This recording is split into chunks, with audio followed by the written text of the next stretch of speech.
working on the song about AI and tech. Got the first verse, chorus, everything's all laid out, and I'm sort of getting into the recording and production of it. Trying to figure out what to do for the second verse. Very happy with what I have for the first verse. It's kind of like a, I was going to say death cabby kind of guitar part, but like a, so kind of just, picking through the chords, just the low notes and kind of moving across the chord progression. But I don't think I want to do that for the second verse too. I'd like to change something in there. My first thought was going to be like a palm muty thing, which kind of works because the chorus has a very like rock Weezer thing, like a, which to me feels very Weezer, like Beverly Hills, Beverly Hills, I think I'm going to poke around and just check out a few songs to see, if I can steal some ideas basically for the second verse.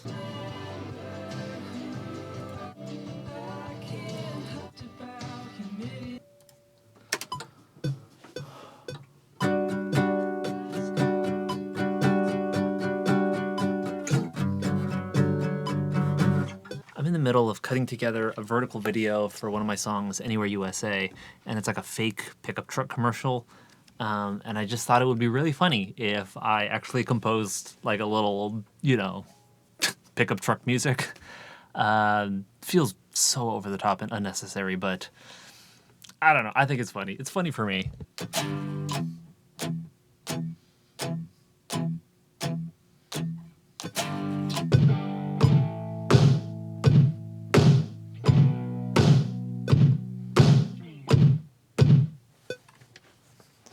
This feels so over the top. Even though it's going to be, playing off a phone, I still feel like I should add a little bass to it. So, why not? It's turning into a little bit, Do You Want to Know or Do I Want to Know? Whatever, that Arctic Monkey song. And then also like I Love Rock and Roll. I feel like it's like a hybrid between those two things. And it's very stupid, but I'm having fun, I guess. Oh, this is so dumb. Here we go.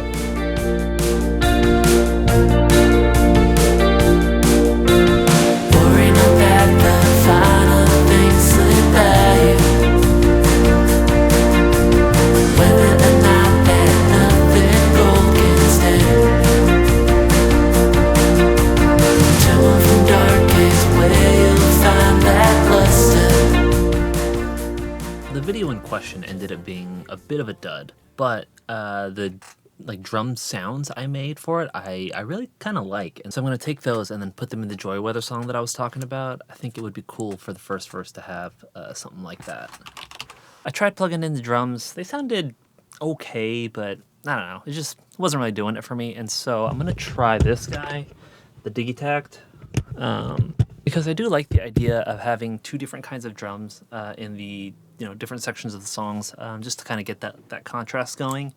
So picked out a kick sound, feel like it's working. I'm going to try to plug in a snare sound now.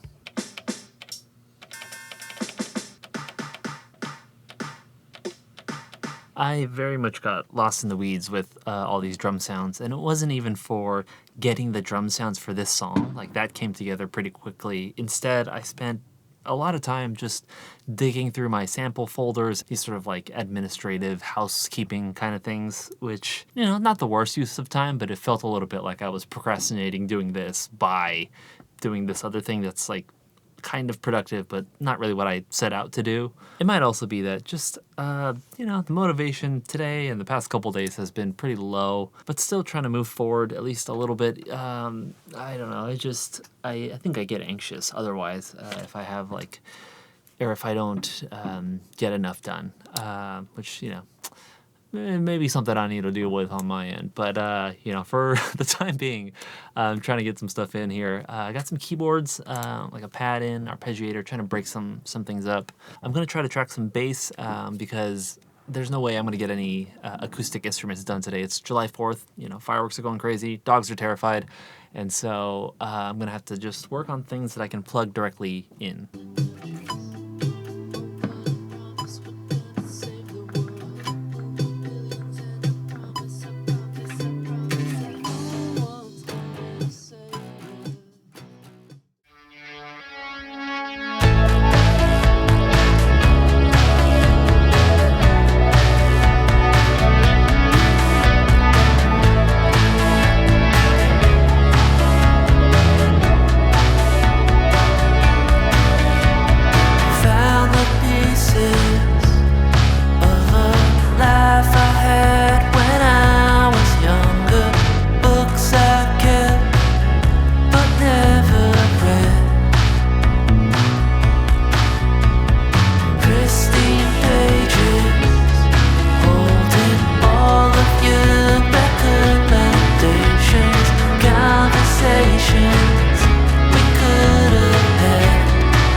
anyways, I'm trying to record some acoustic guitars to layer with the main guitars. But the way I'm having it is I'll have the root note on one side following the chords, and then I'll have the fifth on the other side, just to kind of, I don't know, not even for like a specific reason, just it might be kind of cool to sort of spread the guitar out in that way, just because you can, on a recording.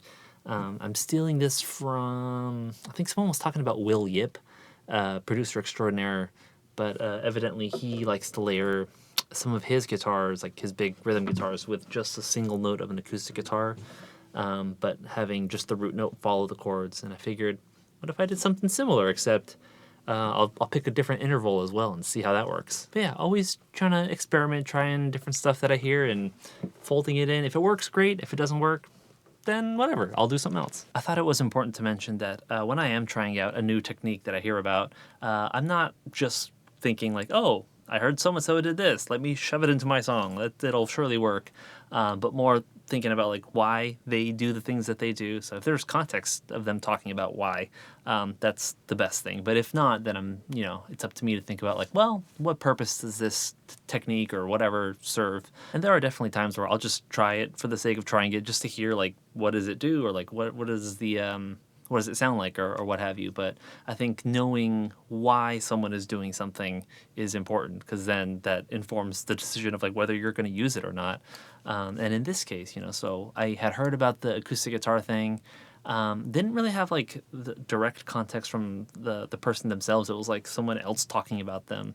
So, already one step removed, so things are already getting a little fuzzy. But when I'm thinking about it more and more, it's like, well, on an acoustic guitar, if you put it into a track, it takes up so much space. Like, especially if you're just strumming along,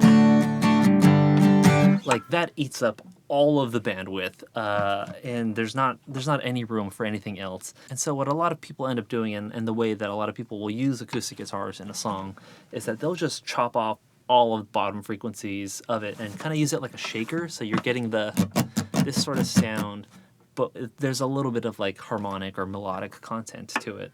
And so when I had heard that Will Yip, he like will kind of follow the chords with just a single note, I was like, oh, maybe that's part of the function of it, where you can kind of get that articulation and that a little bit of harmonic content. But I think mainly that plucky attack and definition is kind of where my mind went as to how one could go about using that, especially if you're using it in conjunction with a really fuzzy or crunchy guitar. There's a lot of good synergy, I guess, because the funny thing about really cranking the distortion on an electric guitar is that you lose so much definition and it gets really like mushy. And so if you distort an electric guitar too much, it's kind of hard to tell like what is even being played, and it kind of stops sounding cool and aggressive. Like in the room it sounds cool, but like recorded it just sounds really messy. So you'll find, actually, if you listen to a lot of like rock songs that you think the guitars are like super crunchy and distorted, they're not really, because otherwise you can't get any definition. Or they'll mix in like a really clean guitar and restore some of that articulation, so your ears can actually pick up that like, oh yeah, this is like a guitar being strummed. And so bringing it back to the song that I'm working on now, the chorus, the guitars are really crunchy. I really like the tone of it, but I thought, I might be losing a little bit of definition and articulation, and that information that I had filed away, 6 months ago, of this technique that someone was using in their songs. It just kind of, ding. What if we tried that? And so here we are. And so far, I think it sounds pretty cool. I might not even end up using it in the end, but as of now, I think it's working. Got a bit of a wacky idea to do like a percussive part for the chorus. I'm hearing it as pots and pans in my head, and so I'm just gonna try to just do it verbatim and see how it records, and if it's even the idea that I'm thinking it is.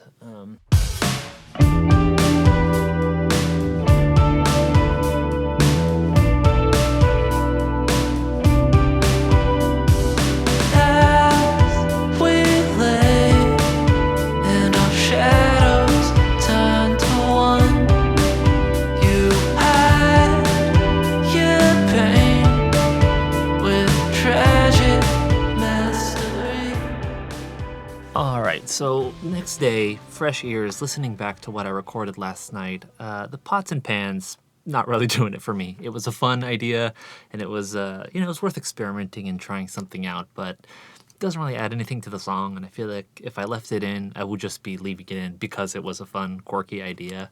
So I'm gonna axe that. But the other percussion parts I added, like the claves and the cabasa and all that stuff, that still sounds good, so I'm gonna leave that. And I wrote an extra like guitar part for the. Sorry about that, my battery died. Anyways, what I was trying to say is that last night I also ended up writing just a final guitar part for that ending to try to make it sound big, and I thought it would sound cool to have a no amp sound, but just directly into the preamp and cranking it all the way. You can't really hear it. That kind of like old Beatles or like Prince guitar sound. I thought it'd be kind of fun to have that for the ending.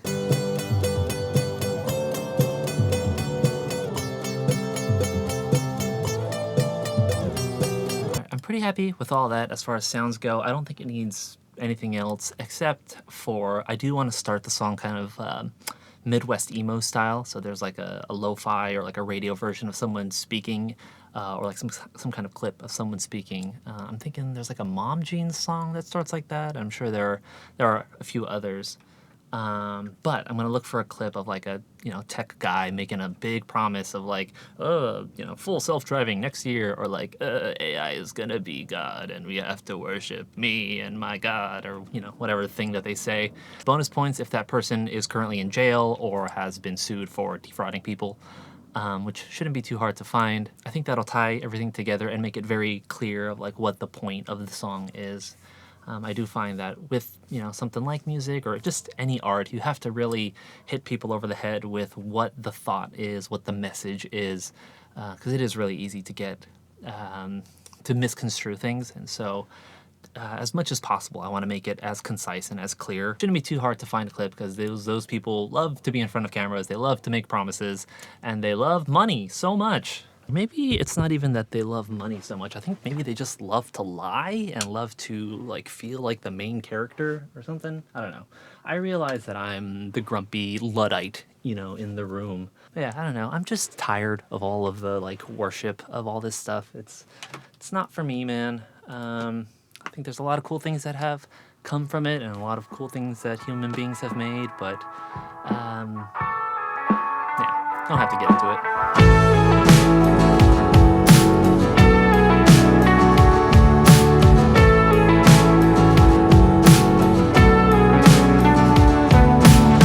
Stuck in my memory, perfect as a crystal. Is it still nostalgia if it makes me sick?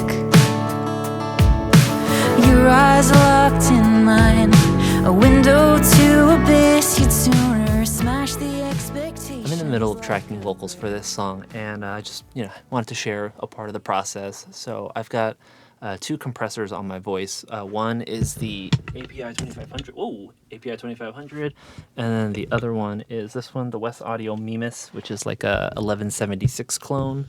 The details are not that important. It's just one has like a softer kind of vibey characteristic to it, and then the other one, the West Audio Mimes, is like a more, also has a lot of vibe, but it's a lot more like aggressive and like rock sounding, and so I've got a way that I like to use them.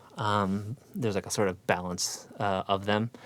But since the verse and the bridge for the song is a lot floatier and it's a lot more spacious, ambient, wet, whatever word you want to use, I'm leaning more towards the API 2500, which is like a softer, vibier kind of compression.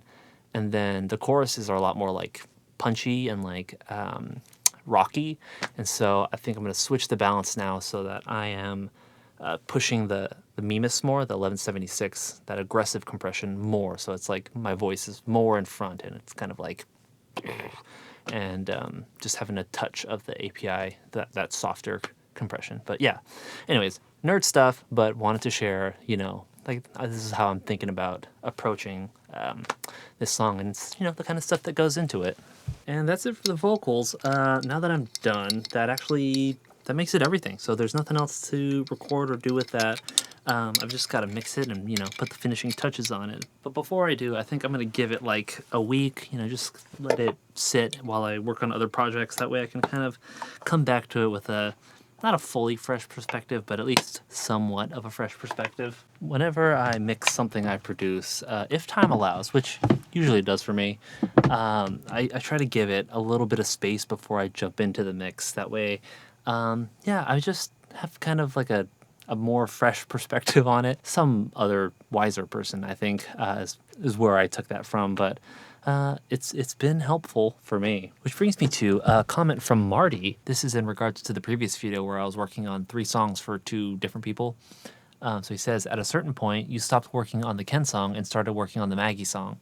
Since you don't have the luxury to fully immerse in a single song for long to completely be in the mood, do you feel the vibe of a song seeps into another song you might be doing around the same time?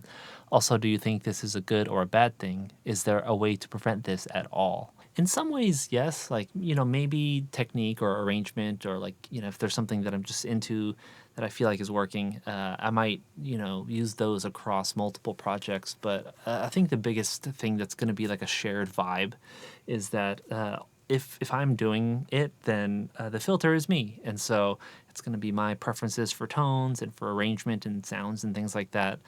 So that's going to be shared between the projects, I think, no matter what. And also, if it's me recording everything in this, room, then it's going through all of my same gear. And so inevitably, because it's literally the same stuff, there will be some sort of shared vibe and tonality between everything I do. And I think that could be said of any studio or any producer or anything like that.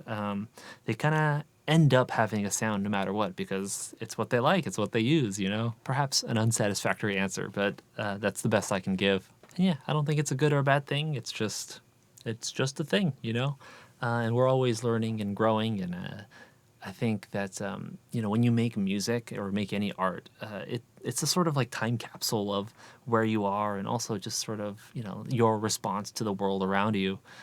So I guess maybe in that sense, it could be a good thing that there's a shared tonality. And for the last thing, if there's a way to prevent it, I have no idea. But I don't even know that you would want to, because presumably you're working with someone because you like their vibe and their taste, and you like what they do across different projects, and so that's why you're working with that person.